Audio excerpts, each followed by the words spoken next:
Sí, buenas tardes. Bueno, en primer lugar, quisiera agradecer las palabras cariñosas del profesor Caballo y agradecer también a los directores de este congreso por la invitación al mismo y también al Ayuntamiento de Carmona, porque siempre uno se siente en casa acudiendo a esta magnífica ciudad. Hay quien dijo que al final de todo una vida se resume en unas cuantas imágenes y un puñado de lecturas. Imágenes y textos,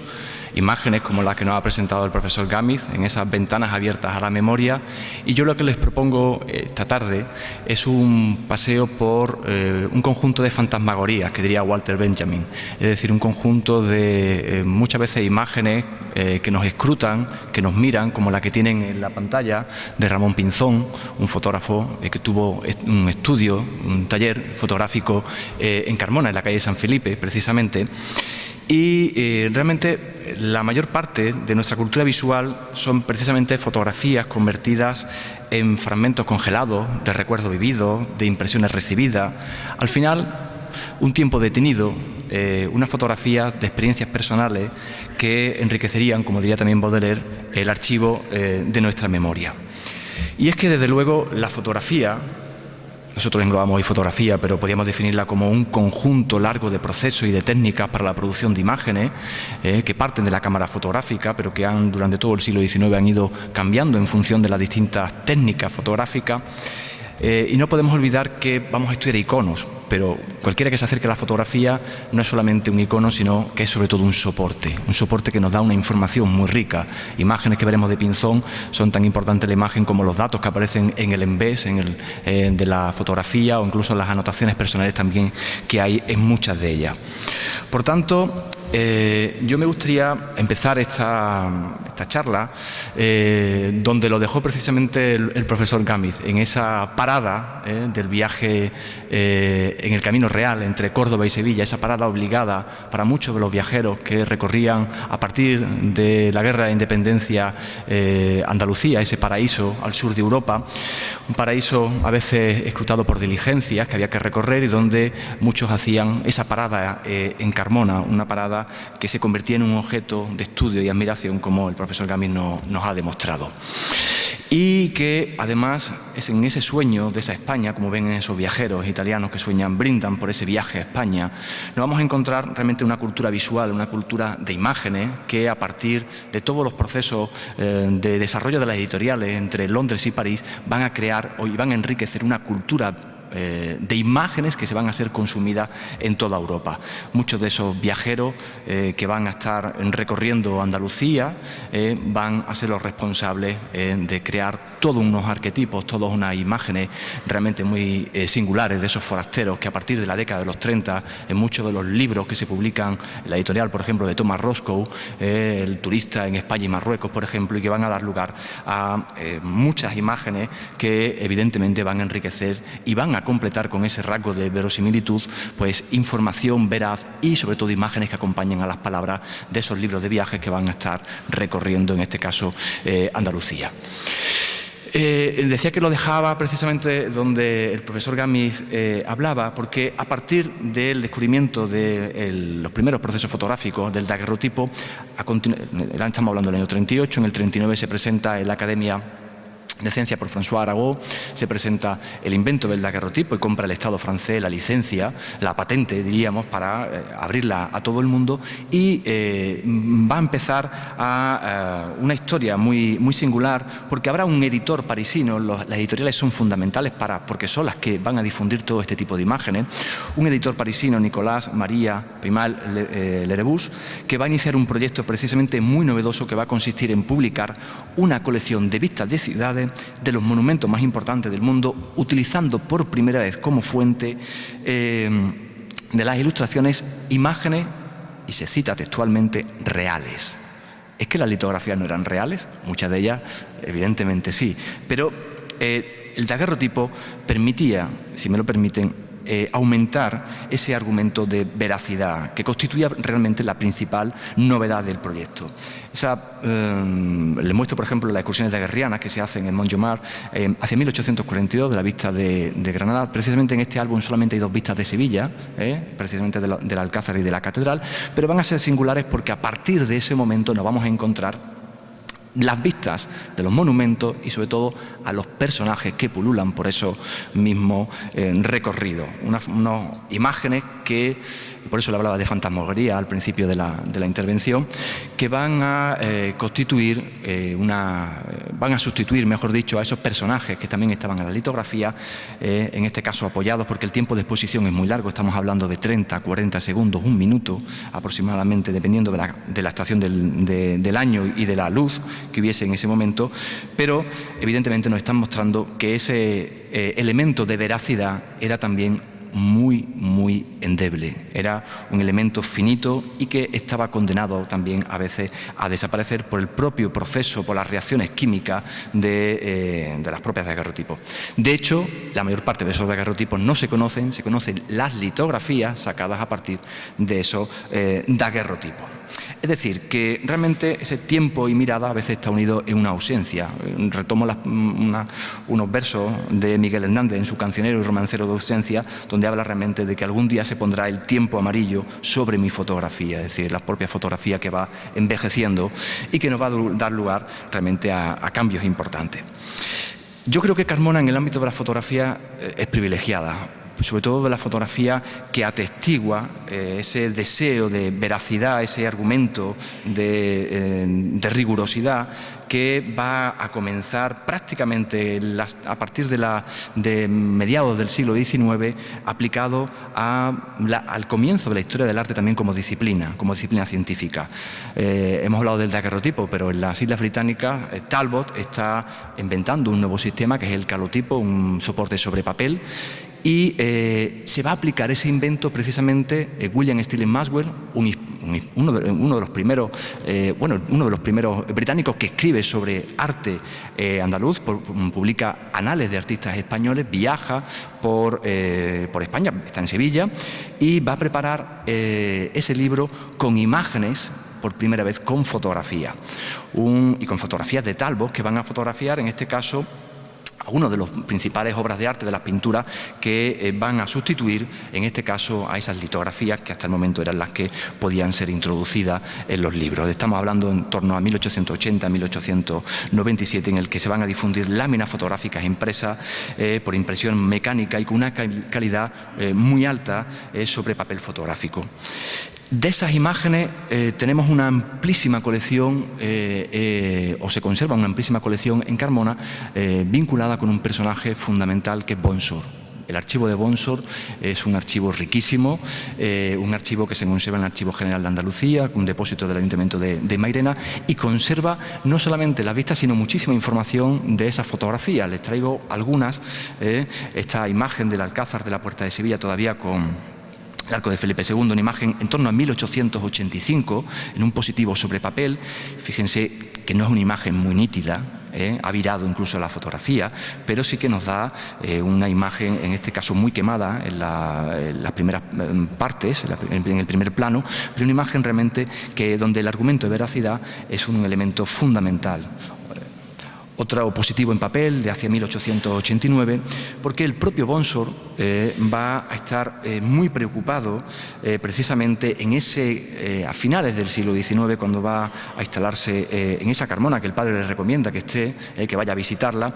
Va a ser fundamental la modernidad que él trae y que ha conocido también de los viajes que ha realizado con su familia y fundamentalmente por su propio interés como pintor, copista en el Museo del Prado y atento a todas las novedades que se están produciendo en la Europa del momento. Y durante toda su vida va a estar interesado en el mundo de la fotografía, va a estar interesado en buscar fotógrafos que puedan documentar todo el amplio espectro en el que se mueve este apasionado, yo diría, de casi todo y de casi nada también, que es Bonsor. Él y lo dice en su epistolario que publicó Jorge Mayer, está mandándole a los más importantes arqueólogos europeos fotografías de piezas que ha encontrado, está mandando fotografías de los Valdés Leal, está contratando a pintores, incluso llega a contratar al fotógrafo del Museo del Prado para que le haga unas fotografías también. Es decir, es un personaje muy interesante y la familia conserva también un material fotográfico, incluso cámaras fotográficas originales de la familia Bonsor.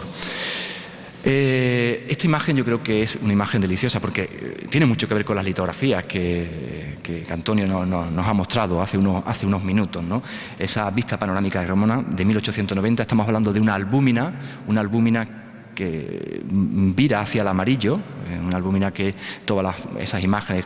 tienden a tener una pátina, incluso un craquelado con esas manchas de humedad, pero que es una imagen realmente muy singular de estas vistas urbanas, podríamos hablar, que están dentro de esa misma dinámica de la litografía y que responden también a un modelo patente de crear imágenes generales de las ciudades. Imágenes como esta, hechas con gelatino bromuro, con unas placas de metal, de ahí aquí el agarre de las placas. Son unas imágenes muy interesantes porque nos permiten documentar, en este caso con Carmona al fondo, los primeros descubrimientos arqueológicos, los trabajos de excavación en el triclinio, un negativo sobre vidrio, que es otro de las fotografías que se ha conservado y que tienen una gran calidad. Igualmente los trabajos de excavación en la necrópolis, con los personajes que están excavando. Y les traigo, porque son coetáneas prácticamente de esta fotografía, un fragmento de la guía de Sevilla, de su provincia, de 1891. En la página 111 se habla de Carmona, del partido judicial, y dice: recientemente se han hecho en la ciudad que nos ocupa descubrimientos arqueológicos de la mayor importancia, que con sobrado motivo excita la atención de los viajeros y de las personas ilustradas. Creo que es muy interesante porque, en parte, la modernidad de Bonsor no solamente van a ser los trabajos arqueológicos, o también los esfuerzos por la conservación de los objetos y yacimientos excavados, sino yo creo que hay algo también que es la visión adelantada, pionera, poco podríamos decir hoy lo que sería una gestión cultural, es decir, preocupándose por poner en visita, para reunir a esos visitantes y mostrar, en este caso, los descubrimientos que se están haciendo. Y de hecho tenemos una amplísima colección fotográfica que va documentando estas primeras aperturas de lo que será la necrópolis y luego el museo, todavía sin la museografía. Aquí el grupo de visitantes con Bonsor, estamos hablando de 1889, es un patrimonio que yo creo que muy pocos pueblos tienen de estas fotografías antiguas y que atestiguan además, bueno, pues el comienzo de las sociedades de excursionistas que luego van a ser tan importantes en el siglo XX.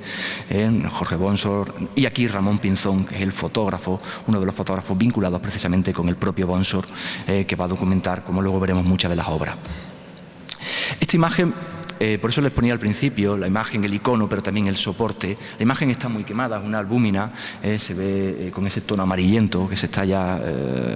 yendo poco a poco en ese cancionero de ausencias que les decía, pero fíjense que es una fotografía de Ramón Pinzón viviendo en Santa María, ya se ha cambiado a Santa María 3, en Carmona. Imágenes de Pinzón que pueden ustedes buscar y que se venden todavía, de muchos de los carmonenses. No sé si alguien puede identificar a alguien, pero aquí tienen imágenes de Pinzón. Y que muchas de esas fotografías no sabemos realmente quién la hizo, posiblemente vinculado a la familia Bonsor, fotografías que él va nutriendo su archivo. Aquí tienen otra albúmina desconocida de Juan Fernández López en el mausoleo circular de la necrópolis de Carmona. Estamos hablando de 1885-86, un positivo sobre papel, y en esa misma época nos encontramos también con esa primera apertura de la necrópolis, con esa primera museografía, podríamos decir también, si me permiten, señalando lo que es cada pieza y la preocupación muy moderna, muy pionera de acercar al público lo que se ha excavado, lo que se ha encontrado, y vinculándolo además con las primeras guías de viajeros que hay en Sevilla y en su provincia. Imágenes de la construcción construcción del Museo de la Necrópolis, como están viendo, y una imagen ya que pertenece a la fototeca del Laboratorio de Arte, del interior ya de la necrópolis, con el museo montado y sobre todo con la biblioteca al fondo, con ese gusto por coleccionar y por mostrar en su conjunto. Y pondríamos 5 piezas muy iluminadas y en sombra, pero realmente me parece que la museografía es muy interesante en esta época. Y las sociedades de excursionistas, sociedades que a partir del siglo XX, avanzamos unos cuantos años, van a visitar Carmona. Esto es una visita de 1911 de la sociedad de excursión del Ateneo, que van a, en este caso, a estar viendo los restos de la necrópolis. Vamos a ver algunas, la sociedad, los automovilistas de Baviera, que hacen una parada en esa carretera que sustituye al Camino Real, y van a visitar también la necrópolis, como están viendo. Imágenes de visitantes, de viajeros, de turistas, de los primeros turistas que la Comisaría Regia de Turismo empieza también a intentar traer hacia España, y luego el Patronato Nacional de Turismo, como están viendo, y que van a constituir un ejemplo muy interesante, incluso el recibimiento de esta sociedad de ateneístas, de excursionistas en el ayuntamiento. Fíjense que como tiene muy poca profundidad de campo, las primeras caras, el que se movía, recuerdo a algún político, el que se mueve no sale en la foto, pero en este caso es real. En este caso, el que se mueve no sale, y por eso están todos, fíjense, apoyados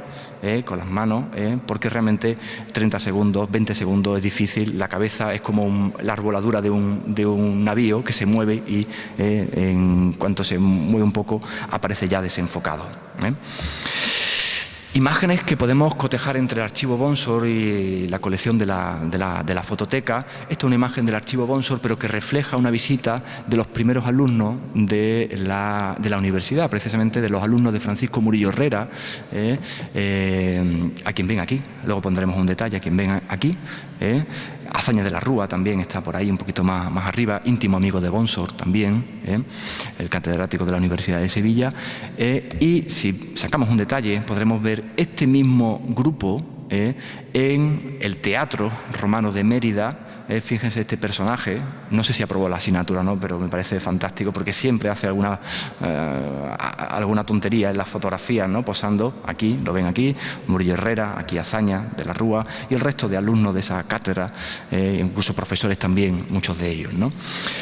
Pero nos dan mucha documentación, sobre todo si la cotejamos también con lo que está pasando en Sevilla. Fíjense, en 1920, un vidrio de prácticamente un primer souvenir, ¿no? Que atestigua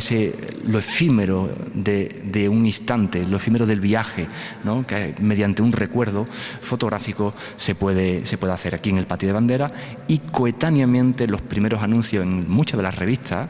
La Bética, por ejemplo, de usted apriete el botón, nosotros hacemos el resto, archivos de recuerdo, un álbum, en este caso para el viajero, aunque pasaremos a continuación a un criterio mucho más científico. ¿Por qué? Porque realmente el interés de Bonsor va a ser documentar, atestiguar, con un criterio científico, todo lo que van a ser esos descubrimientos que se están haciendo por parte, en este caso, de la Sociedad Arqueológica de Carmona, que funda con otros miembros. No me voy a extender porque quiero avanzar, pero estamos hablando de fotografías donde me parece que no solamente de estas fotografías que son retratos, esos retratos con un paisaje al fondo, con las piezas arqueológicas son muy interesantes con su primo, o los primeros retratos de ese calabazo de Luis Reyes, ¿no? Que trabajaba para Juan Fernández en la botica, y que es entre plantas medicinales y cacharros, pues va descubriendo también parte del patrimonio. Y esta fotografía me parece muy singular porque es ya en el castillo de Mairena, en el castillo que compra en 1904, con una colección de vasos cerámicos de la comarca de los Alcores, muchos de ellos de Carmona, pero que podemos cotejar con una fotografía de alguien que también tiene una importantísima colección arqueológica, que va a ser el canónigo Mateo Gago. Fíjense que es el recuerdo de su colección, que la fotografía va a documentar y va a inmortalizar. Y ahí la necrópolis donada al Estado. Hemos hablado del castillo, de ese castillo de la Luna, el castillo de Mairena, que compra y que va a pasar de Carmona a su residencia habitual en Mairena, la museografía. Y a mí me interesa detenerme simplemente en un acontecimiento que es la compra de los de las pinturas de Valdés Leal que va a realizar Bonsor en el convento de Santa Clara y que a partir de 1906, si no recuerdo, va a hacer la compra. Ya en cartas anteriores a Bonsor, a Huntington, al creador de la Spanish Society, había un poco hablado en la venta de un cuadro anterior de Morales, había hablado de estos cuadros que va a comprar. Me interesa sobre todo este cuadro, un cuadro que estaba muy dañado y que él va a dividir en dos.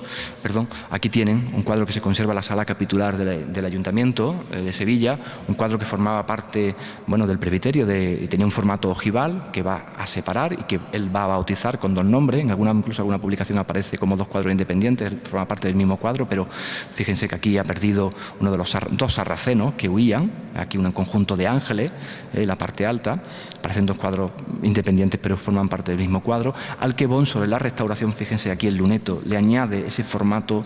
cuadrado, el formato cuadrado que no tenía en origen, y que va a ser interesante porque él va a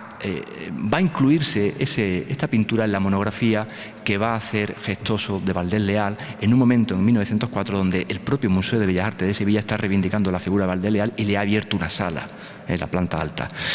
Aquí tienen a ese joven Pinzón con el que comenzábamos la charla, ya sin bigote, disponiendo esa cámara de madera para fotografiar el cuadro que ha comprado Bonsor y que se expondrá en la exposición iberoamericana de 1929, que acabará comprando Huntington por la suma de 100.000 pesetas y que donará a la ciudad de Sevilla en esa exposición que les muestro. La otra parte de la intervención, y voy ya abreviando, va a ser la catalogación del patrimonio. Para el proyecto de la creación de un catálogo arqueológico y artístico de la provincia de Sevilla, que va a estar vinculado con Francisco Murillo Herrera, con la Universidad de Sevilla, en un proyecto muy pionero, lo que comenzó como una innovación pionera en torno a su asignatura de la teoría y de las artes, de crear un gabinete fotográfico para poder, en este caso, enseñar a los alumnos y poder utilizarlos también para la protección y para la difusión del patrimonio, va a arraigar, va a tomar entidad, va a crecer y se va a organizar como un conjunto de colecciones fotográficas de gran interés. Y van a comprar unos equipos alemanes que se conservan, luego veremos la fotografía,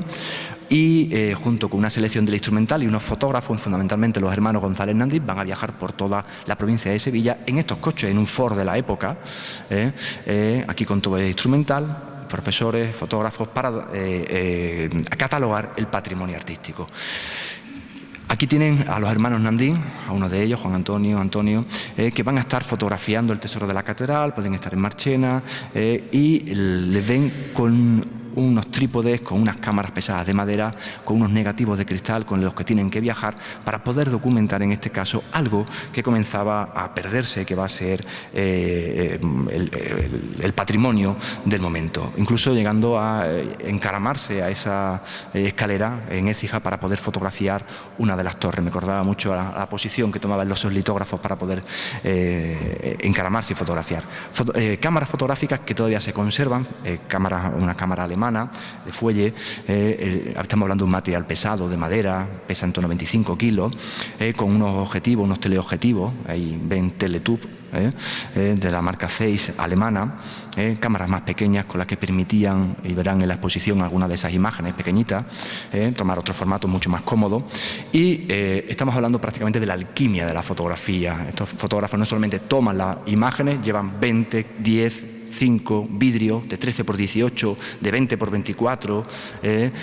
incluso mayores, hasta 30 centímetros, pesados, en portaplacas de madera, tienen que colocarlo. El ojo del fotógrafo es muy importante para poder hacer la fotografía y toda esa alquimia de poder revelar con esos productos las imágenes que luego van a ir componiendo en unos álbumes que se conservan encuadernados, no solamente con fotografías, sino con datos documentales que constituían el primer catálogo manuscrito ilustrado con el que luego trabajar, y que después de fotografiar todo el material in situ en la las parroquias, en los conventos, en las calles de cada municipio, pues nos delata el gusto por el trabajo bien hecho, el gusto por el pundonor, por el amor de aquellos que transportaban durante un día todo su material fotográfico con unas cámaras de gran formato para luego publicar ese catálogo arqueológico y artístico de la provincia de Sevilla.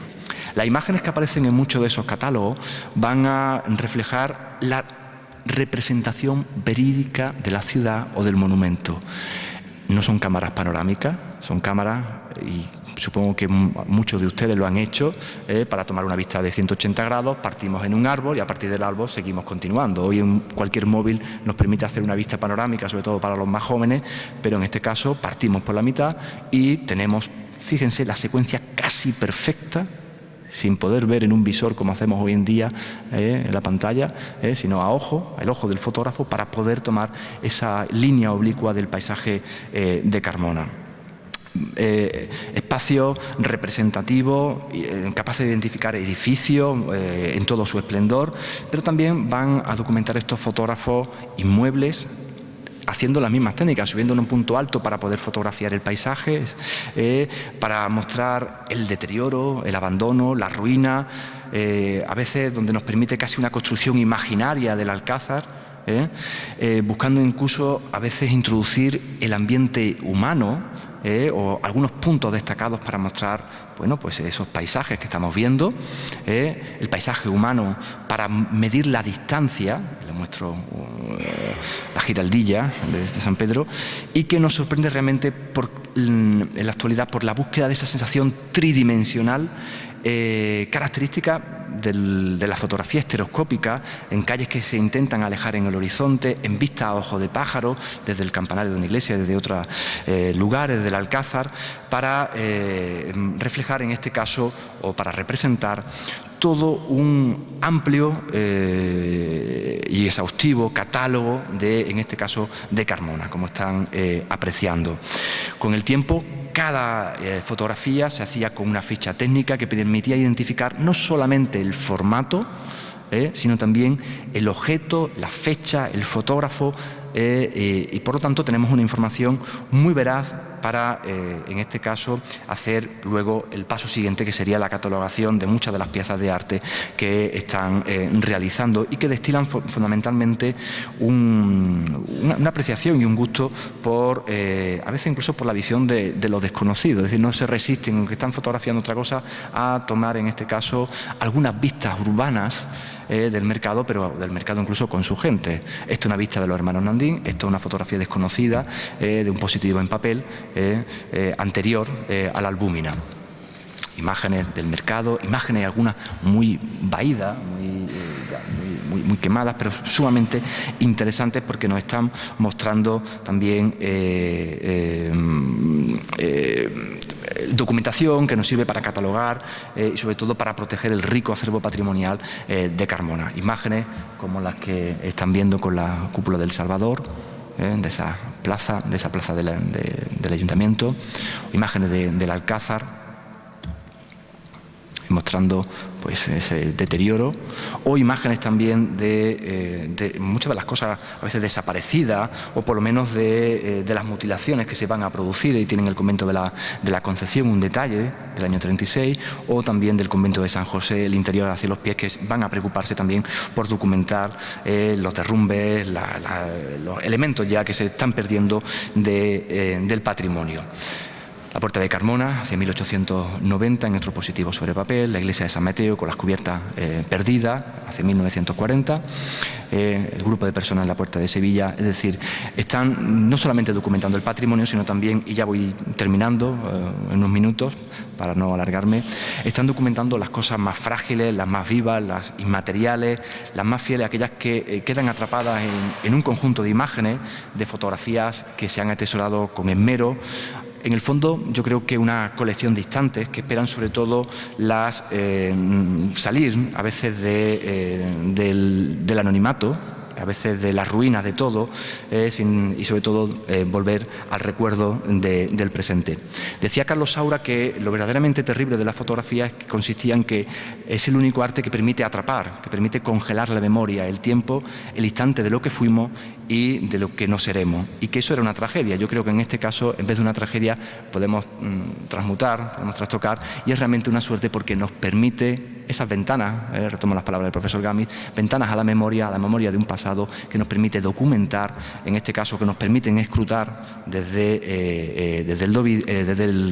el pasado rostros, personas, paisajes, monumentos que quizá nos inspiren la nostalgia de imposibles viajes por los dominios del tiempo. Muchas gracias.